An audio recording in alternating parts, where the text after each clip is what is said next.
French macaron. Everybody loves them, and when you make them look like little spiders, well, it's just over the top. So let me get right into that macaron recipe. I'm going to start by measuring my ground almonds. So I need 130 grams. I need the same measurement of icing sugar.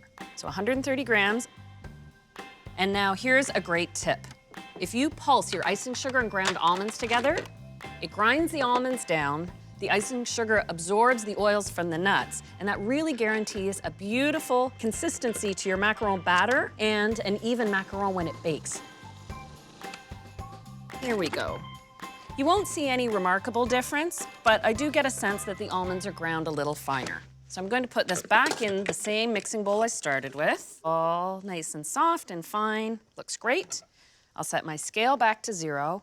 And now it's time to add the egg whites. I have 100 grams of egg whites already separated. I give these a light little whisk. So I'll weigh 50 grams of the egg whites. There we go.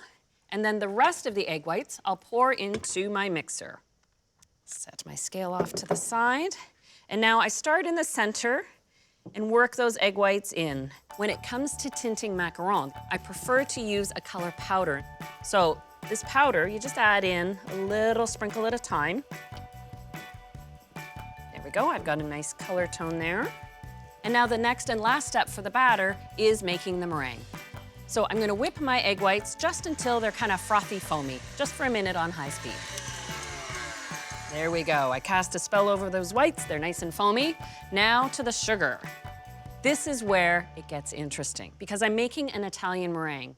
For an Italian meringue, you boil your sugar and you add it to your whipping egg whites. I've got 2 tablespoons of water and I'm going to measure 100 grams of granulated sugar. That's essentially half a cup. But I'm weighing everything, so let's stay consistent here. 100 grams is 100 grams. And now I'll bring this up to a boil over a high heat. And because it's a small measurement, it doesn't take long to reach 239. I've got my temperature probe handy, and I'll pull it off right when it hits 239. And there we go. All right, over to the mixer to start it running on high speed.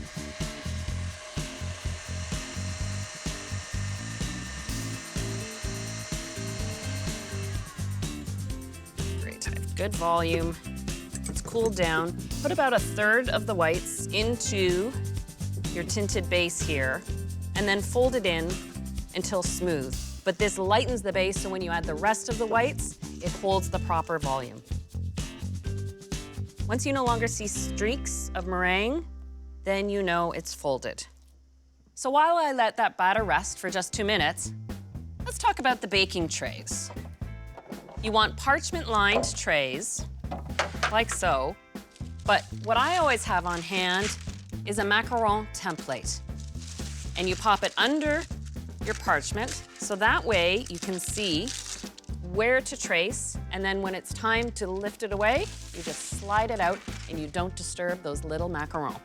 You pipe a macaron batter. So I have a piping bag with a plain tip that's 1/2 inch across. I put it in the cup because it is that fluid a batter, and this way I can use 2 hands to get it all in there. And the key to piping precise macaron is piping top down, just straight down onto your template. You will find it settles in place. Quick lift up. Slide out my template, pop it under the other one.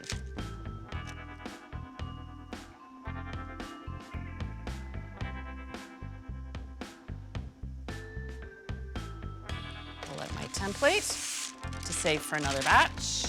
You have to let them air dry a little bit. And I have some that have sat for an hour, and you can really see how the shine turns more into a satiny luster.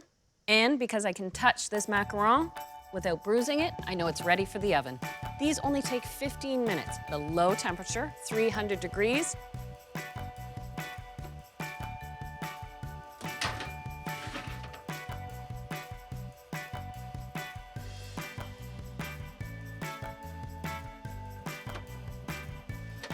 Gorgeous. This is what you're after when you make macaron. That foot, sometimes you call it a skirt, that little ruffle at the bottom. What you need to do is get it off the hot tray. It cools it faster, but it ensures the bottom of each macaron will stay nice and crispy. It also speeds up the cooling time. While I let the macaron cool, I can work on the buttercream base. Now, this is a special buttercream. It makes the perfect center to a macaron. And, naturally, it's a French buttercream. That means I start by making a custard using 2 egg yolks, and I add to that 3 tablespoons of milk and 3 tablespoons of sugar. And let that cool, and then when I mix that with butter, it makes such a soft and rich buttercream. I'm gonna heat it on medium heat and whisk it until the yolks thicken. It doesn't need to come to a full simmer, but you'll see the yolks thicken up. Now I'm gonna switch to a spatula, and when I can see it coats the spatula, then I know it's thick enough. Sure enough, there's a nice coating on it. So now I strain it and let it cool down. There we go. So let me finish off the buttercream.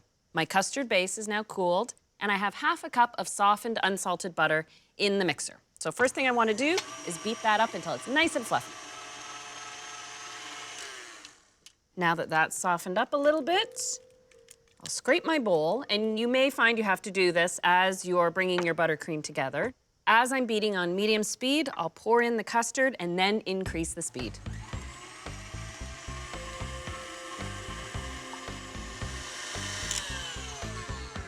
There we go, it's nice and smooth. I will add a teaspoon of vanilla. I'm adding 1 ounce of melted chocolate. Now this chocolate buttercream does look luscious, but you know what? It's Halloween. I have to spook it up a little. I'm gonna turn it into a black buttercream, adding a little black food coloring paste. Wow, that is ghoulish. Now that my color is blended in, I've got my piping bag ready for the filling. The same plain tip that I used to pipe the macaron, I used to fill them. But before I do that, I want to spoon a little of the frosting and put it into a little parchment cone. This is for gluing on my spider eyes and for making some cute little faces. So I'll just snip the end. So I have that ready to go. And now to fill my piping bag. Now I'll grab some cooled macaron and I'll lay 6 out flat, 6 and 6. And I'll pipe just a little dollop of the buttercream in the center of 1/2 of each. You don't need to pipe it all the way to the outside edges. And when you're sandwiching 2 macaron together, don't squish them this way or you'll bruise your macaron, but from the sides, press, and a little gentle swirl pushes that buttercream filling right to the edges. Doesn't that look incredible? And that's before it's even transformed into a spider. So let me get right to that. First, the legs. Thin licorice whips, and I just stick them right in the buttercream. I've got my candy eyes, and I've got my little parchment cone. So first thing I do is put 2 dots, and then the buttercream holds the candy eyes in place. Now he's really taking on personality, but I think he needs a little more character. How about some eyebrows? Oh, see if you can resist that little critter.